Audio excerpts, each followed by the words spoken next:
Black mom rips all-white school board over its obsession with race. White male board president cuts her off and silences her. Good to see progressive racial justice on display, huh, my friends?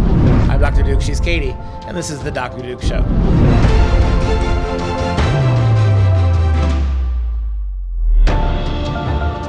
Hello, everyone, and welcome to The Dr. Duke Show, the only program that keeps you educated on the craziness of back in K-12 classrooms and college campuses around the world. Before we start, I want to take a moment to welcome a brand new sponsor for this show. Mike Lindell and his amazing company, My Pillow, have officially jumped on board to support The Dr. Duke Show. So you've heard of this signature pillow. I know you've heard of his, seen his commercials. I know you know his incredibly inspiring backstory.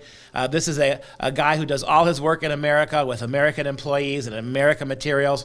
The kind of stuff that Mike makes is really high quality. So My Pillow also features a collection of other items too, besides pillows, from towels and bedding and bed sheets to bathrobes to dog beds. And right now, you can save up to 66% when you visit mypillow.com and use the promo Dr. Duke. All cap or all lowercase is fine. DRDUKE. Again, that's promo code Dr. Duke. DRDUKE. Or call the number on your screen and use the promo code Dr. Duke. Mike Lindell is a great Christian, a great conservative. So please head over to mypillow.com and use the promo code Dr. Duke to save up to 66%. We are really glad to have this Christian organization as a sponsor. And if you got to buy bedding and sheets and towels and pillows, everybody does. Buy it from Mike, use that code, and you're going to be supporting the Dr. Duke Show. It's a win-win. Win-win-win. Okay, today we start in my native home state of Ohio, where a black mother recently ripped into a school board, ripped them to shreds, actually, over their latest move to destroy years and years of racial harmony in order to accommodate the national push to worship George Floyd, Black Lives Matter, and critical race theory. And the thing that gets me is after she did her talk, the white male director or person in charge of the school board, chairman of the committee, shuts her down, tells her to sit down, and then argues with her. Isn't it amazing? I've said this from the very beginning, Katie, you can verify this, that what so much of this Black Lives Matter activism is in the schools, in the school boards, is nothing more than a way for white liberal men and women to keep their power. Lecturing other white people, lecturing white kids. I go back to what I say. All this talk from these school boards about how progressive they are, how they're forcing your kids into anti-racist programs, they're hijacking your kids' curriculum with all sorts of this left-wing BLM garbage. And when it comes to dealing with an actual mom who shows up right in front of you, a mom from your district, and she's complaining about how you're racializing this school, you're turning school into one long episode of race consciousness, and you're ignoring the education of our children. Interesting that the white chairman of the board, white male chairman of the board, can simply cut her mic and tell her to sit down and tell her that she's wrong. So much, when push comes to shove, this is even black women, when they stand up for common sense, are bulldozed by these white administrators, male and female, who think that because they're white and woke means they have the right to take this horrible advantage of African Americans in their school district. All right, let's take a look at the clip. Within Beechwood schools, black kids are turning against white people of all ages, and white kids are hating their parents and their success and their heritage and calling them racist only because you don't understand the black race. You attempted to fix something that, for all intents and purposes, years ago was in reality not even broken. You just convinced yourself that it was broken. It was never your job. You got out of your lane. Your job was to provide students with the environment to be well-rounded and educationally successful. Now, the residents with kids who did find out about your deviant curriculum, they pulled their kids out as fast as they could. Many more are withdrawing your kids because the school system has lost control of the classroom environment. And if you listen closely to what she said, you just convinced yourself that it was a broken system. So it's all about these, and again, predominantly white as we've been talking about. It's all about them and how they feel and what they think, and then they just put it on to the children, the innocent, the ones who should be getting educated to read, to write, to do math. But no, we need to white shame them in all accounts. I love how the school board members, all white, are hiding behind cardboard flowers. Well, they have to all. It's just, are you kidding me? Are you kidding me? There's such a gap between what they promote themselves to be and what they actually are. Remember a few months ago we did that story out of California where you had an online school board meeting and they were talking, when they didn't know the camera was on, they were talking about how, come at me, I want these moms to come at me. And they're saying things like, one I believe a Hispanic fella on the school board said, well, it's all about smoking pot, right? I mean, a lot of these parents, they just want to be able to smoke pot at home, send their kids off to the public schools. The more you see the way these school officials actually think about you as moms and dads, I said this in the previous show, they're really not into you. They don't consider you partners, moms and dads. They don't consider you equals. They don't consider you authorities on your children. They see you as nuisances. You are nuisances that get in the way of, if you weren't around, they wouldn't have to hide the homework. They wouldn't have to hide the textbooks. If you parents weren't around, if we just confiscated your money and never had to do with any aspect of you other than that, we'd be really happy with it. And she wasn't done. Let's take a look at clip number 2. In the document for critical race theory, your stated goal is to make children activists in their own home. What does that mean? Why are you creating trying to create an adversarial relationship between parents and child when that is the relationship that needs to be strengthened? But what did you do? You just decided, instead of looking at Beechwood data, you decided to put us lumped in with George Floyd and everybody else that got killed that had nothing to do with Beechwood. Nothing. So what do? You put in stuff like critical race theory and all this other garbage. Now you have kids not liking their own parents. You have black kids that are now racist against their peers. We never saw that. You all went down a road because of what you see nationally that had nothing to do with Beechwood. And that hits the nail on the head, because that's exactly what's happening, not just across the nation, but across the world. How many instances have we seen of our school must now bow down to anything racial and teach only critical race theory because George Floyd in Minnesota? Like, we're using that one instance, and again, if you look at all the data and the evidence of what happened in that individual case, we're just applying it to everything because that's what these people want to do. And you know it's what they want to do because look at the website for this school district. On the very front page, the very first thing you see is how educational equity is what they want. It's not parents first or district or athletics. I don't even see students. There used to be a students tab. Where does the word school appear? But now, yeah, exactly. Now it's educational equity. Click on that tab. That's our number one priority. Your job when you send your kids to our school is to step back, and we're going to make sure that all your kids are the same kid by teaching them nothing. Because the more you teach them, the fewer join. So keep it low key. And her voice was really kind of hard to hear because of the stupid mask mandate. So real quick, this is what she said, one little part of it. I want you to make sure you have heard this. You decided, instead of looking at Beechwood data, to put us lumped in with George Floyd and everybody else that got killed. That had nothing to do with Beechwood, nothing. So what do? You put in stuff like critical race theory and other garbage like that. Now you have kids not liking their own parents. You have black kids that are now racist against their peers. We never saw that. You went down a road because of what you see nationally that had nothing to do with us at Beechwood. That's exactly correct. Hell, we got a story coming down later in the week how the Princeton University classics department, studying the Greeks and Romans, got rid of their Greek and Latin requirement because, George Floyd, critical race theory, equity. That's all it is, and that's all they're doing. So, Mom and Dad, if you haven't paid attention to date, just know that when any of these administrators, these school board members, these teachers say what we think you should do, because it's about us and not actually educating your children.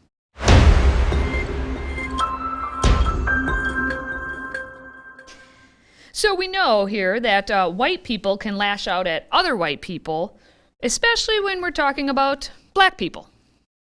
Makes sense, yep. At Brandeis University, Assistant Dean of Graduate Student Affairs Kate Slater decided to tell other whites to shut up right now because she's a champion of anti-racism. And she's a self-described white anti-racist educator. And of course, she says that all white people are racist. And again, as you saw her picture and just can imagine, of course she's white. Now, she went on Instagram. That's where all the best educators hang out, is Instagram or Twitter, one of the two. She went on Instagram. She decided in a now deleted post, tweet, whatever it's called. And of course her account had to be privatized, so you know it's good. She wrote a few points of clarification to something I'm not quite sure what she's clarifying her points to, but here are her points. Numero uno. Debates about critical race theory are often straw men for debates about whether or not systemic racism is real. And no number of statistics or facts that I could offer up are going to convince people to see systemic racism if they don't want to. Dr. Duke, your response. Well, who are you to tell me? Look, if you're going to force this garbage down our throats, this unempirical, quote-unquote, systemic racism garbage, because that's what it is. It's anecdotal. It is anecdote after anecdote after anecdote. All the laws, all the numbers say that there's progress in this country for every group. If you just go back to the evil Donald Trump administration, Trump, up until COVID hit, had black employment at numbers never seen before. How's that for a non-systemic racist point? You know who shouldn't be lecturing anybody? White women like you. How many white men would be more willing to at least listen if you had serious African Americans telling it? Go away and resign your job. Once you resign your job at the university and let an African American person take it, then you'll have some street cred. Until then, you're just another privileged liberal white voice taking advantage of black suffering. Well, I think he summed up his point on the entire post, but we're going to get back to number 2 because there's multiple points she decided to make. She says, yes, all white people are racist, and that all white people have been conditioned in a society where one's racial identity determines life experiences or outcomes, and whiteness is the norm and the default. That includes me. So she's actually admitting she understands or believes that we live in a society where your racial identity determines everything. And the corollary of that is that she must believe that blacks are coordinated. Blacks they can't rise above anything. Blacks have been conditioned to be, but she doesn't have the guts to quite say that. She won't say that. No, she won't say that. But she, wink is saying it, right? And so consequently, if that's true, then let's hear from them. Who are you to be their spokesman? I go back to you're the vice dean of graduate studies. Ooh. You feel somehow that by selling out the rest of the white race, speaking for us, reminding us of what you think is true. Again, you're the only one in this room, not me, not Katie, that admits to be a racist, a conformity racist, somebody who couldn't rise above her culture, somebody who's so racist that your job now is to talk about the racism of everybody else. You're a hypocrite, you're a clown, you're embarrassing. Go away, because you're the last, by your own admission, you're the last person on earth should be lecturing me or Katie or anybody else about anything. All right, well, we're going to continue on and hold your horses over there. My horses are out of the barn and they're capering free. Okay, number 3. I don't hate white people. I hate whiteness. Yeah, there's a distinction without a difference. And then I'm just going to skip ahead to a whole nother post that she had that you don't even know what it says. So she had another post that says, for all white folks, F-O-L-X. Yeah, for all white folks, I invite you to take a moment today. Maybe this is what, here, Dr. Duke, take a moment today. Is that not cultural appropriation? Well, language doesn't even matter. Removing the K with an X is a black culture, like as in Malcolm X. That is, or Ibrahim now X. It's Ibram Kendi. It is a cultural appropriation that her white self thinks is okay. Anyway, I think you needed to heed her advice here. I invite you to take a moment today and reflect on the past year, a year of racial reckoning. How have you been paying attention, interrupting, and holding yourself accountable? How will you commit and recommit to racial justice, to disrupting and divesting from whiteness, and to building a more equitable world that's free of racial subjugation? You know, let me put that up there. Let me use her own words. All right? So, first of all, I was not reflecting on a year of racial reckoning. I was reflecting on a year of racial huckstering and exploitation. where the killing of one very questionable black actor in a crime scene scenario triggered all the schools in this country deciding that that incident had anything to do with the way education took place. That's what I was reflecting on. I'm also on reflecting on the idea that you're a dean of a graduate college. You are not interrupting anything. You are part of the problem. And I will commit to doing nothing more racially except pointing out that you, white woman, admit you're a racist. For that, you should be purged. Those of us who aren't racist, don't behave like racists, don't admit to being racists, we're just fine. And we get along just fine with people who are different from us, from everybody else. You can't even get along with your own white people. All you got to do is tell us, and using your little X's for K's, right? You're a wannabe. You're somebody. You're a self-loathing coward clown show.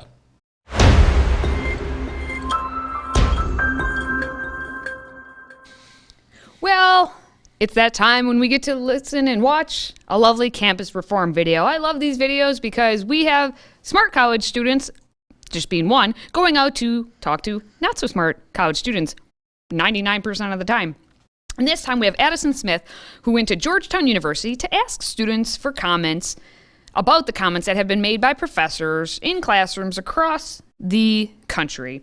And especially the comments that were made about, political beliefs and how basically in every single class, it's about political beliefs. And so Addison decided to ask, what's it like in your classrooms that you've been in, and then did a follow-up with showing these students some of the comments that have been made by professors in classrooms across the country. Do students think that professors are actually able to completely separate their politics from the classroom? No animosity, no bias whatsoever? Let's find out. This is an Iowa State sociology professor, and she said, lately I try to limit my interactions with white people as much as possible. I can't with the self-importance and performance, especially during Black History Month. This next one right here is a Mercer theology professor who wrote in a devotional, "Dear God, please help me to hate white people, or at least I want to hate them. At least I want to stop caring about them individually and collectively." We have a Syracuse religion professor who said that conservatism is a euphemism for white supremacy. And then this last one right here is from a Drake English professor who said, "I was just pondering how much hatred I feel towards all the Republican they need to suffer." To this day, none of those professors have been fired. Do you think that they should be? No. Why not? They are expressing the point of view of the minority, and I don't think the minority's point of view should ever be suffused as much as the harmful majority point of view. There was another video of a professor saying she hopes Trump supporters die before the election. And I've become the type of person where I hope they all get it and die. I'm sorry, but I said to somebody yesterday, I hope they all die before the election. Let's say you were a Trump supporter and a professor said she hoped all Trump supporters died before the election. Would you feel comfortable with her knowing you were a Trump supporter? No, of course not, no. If you were a Trump supporter, would you let her know that in your class, or would you try to hide it? I mean, I would probably try to hide it. Yeah. Why? I would be scared, for her lashing out towards me. Yeah. I got to go to the dude, the bro. Can I talk about the broski for a second in the weird lawn chair? Go right ahead. Broski says the views of the minority should never be as suffused as the views of the harmful majority.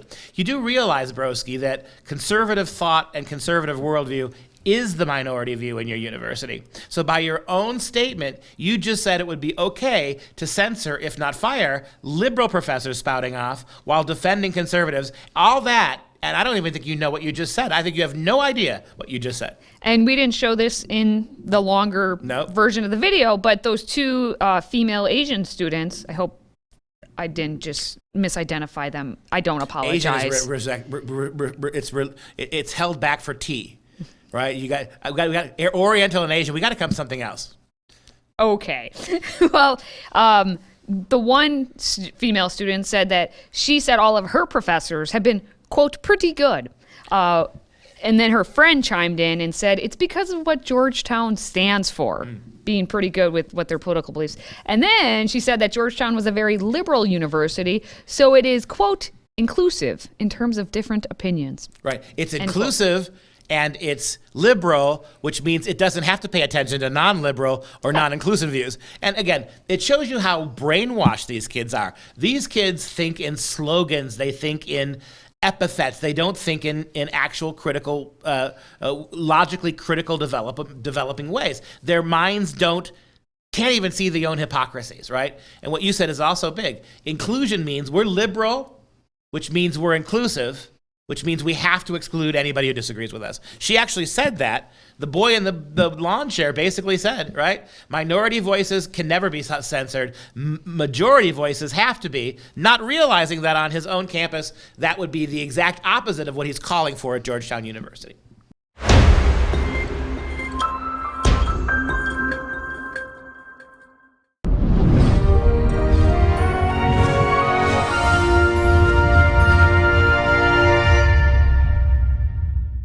Instant classics. Last week we did the great Adam Smith, the founder of capitalism, and the vagaries that his white male genius has come under scrutiny as here in this modern world. So I thought, let's keep this rolling. Let's go to some of his students. One of his great admirers, Adam Smith, is Walter E. Williams, who you may remember him from the Rush Limbaugh show. Over many times over the years, he guest hosted for Rush, but he was one of Rush Limbaugh's go-to sit and host, and he was really, really excellent conservative radio talk show host, and an even better conservative economist. He was born in 1936, died in 2020, just this last year.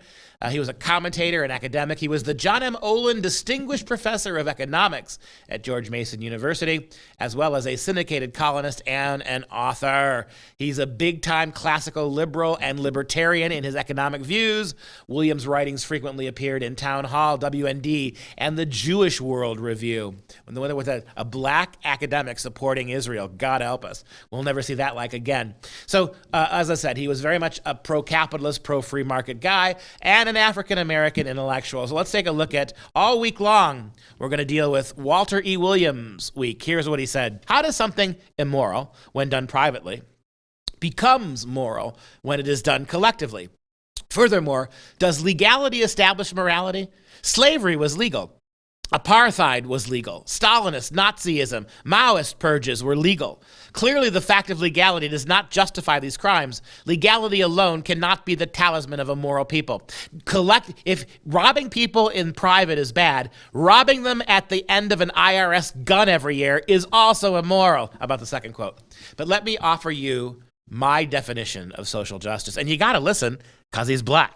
Let me offer you my definition of social justice. But let me offer you my definition of social justice. I keep what I earn, and you keep what you earn. Do you disagree? Well, then tell me how much of what I earn belongs to you. And why? Right on, brother. And how about the last one? Quote, democracy and liberty are not the same. Democracy is little more than mob rule, while liberty refers to the sovereignty of the individual. How's that for a slap upside your white backside? All right, those are the stories for today. If you have a question, please feel free to drop it in the mailbag by emailing the good old email, askduke@fpeusa.org. And if you enjoy our content, please support our show and join the Patriot Club. Your one-time $99 tax-deductible donation keeps this show moving on. Simply visit patriotclub.us to get signed up. That's patriotclub.us. And of course, as a special thank you, we will give you a signature tumbler. And that wraps up this show for Freedom Project. I'm Dr. Duke. She's Katie. Until next time, go check out My Pillow and support the Dr. Duke Show.